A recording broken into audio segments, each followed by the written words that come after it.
What's up, y'all? It's your girl, L'Oreal Lucci, back with your news and entertainment. Meek Mill is getting adjusted to life behind bars. And finally, some justice in the black community. And Time Magazine needs to add Sharon to their Person of the Year. Keep it locked with me. I said, let's go. I got the juice. I got the juice. I got that woo.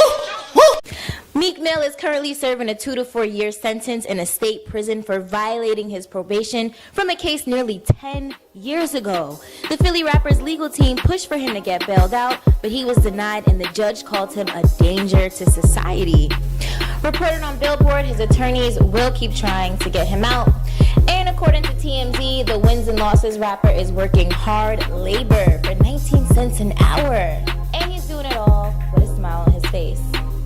And he gets extra perks for good behavior, but this system is so unjust, so it's finally good to see some justice in our justice system. Walter Scott was an unarmed 50-year-old man who was killed by a cop back in April of 2015. The officer, Michael Slager, claimed self-defense, but witnesses and cell phone footage helped the judge rule in favor of Walter Scott, and the cop got sentenced to 20 years. While in court, the ex-cop apologized to Walter Scott's family, and his family accepted. And did y'all see my girl Sharon, the classiest but most gangster clapback of the year? Basically, someone calls her the N-word, and this is how she responded. Check it out.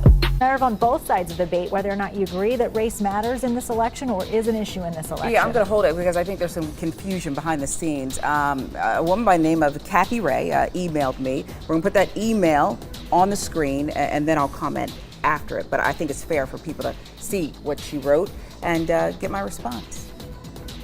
I'll leave it at that.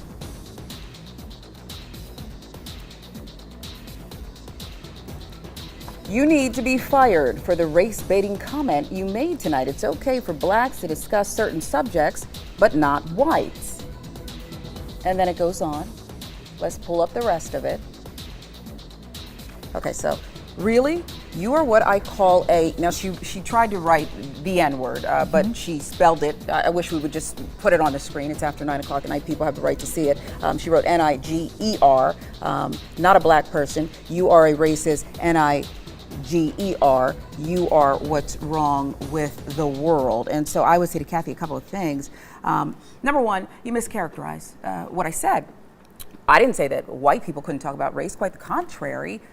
We think that race is an authentic discussion to have. It's one we're having tonight because it's one many of you are talking about at home. And it's one that has clearly entered the Atlanta mayor's race. And that's why behind the scenes, my colleagues and I, white and black, we decided, hey, let's go for it, right? Because we do try to keep it real here. And I think we do a very good job of it.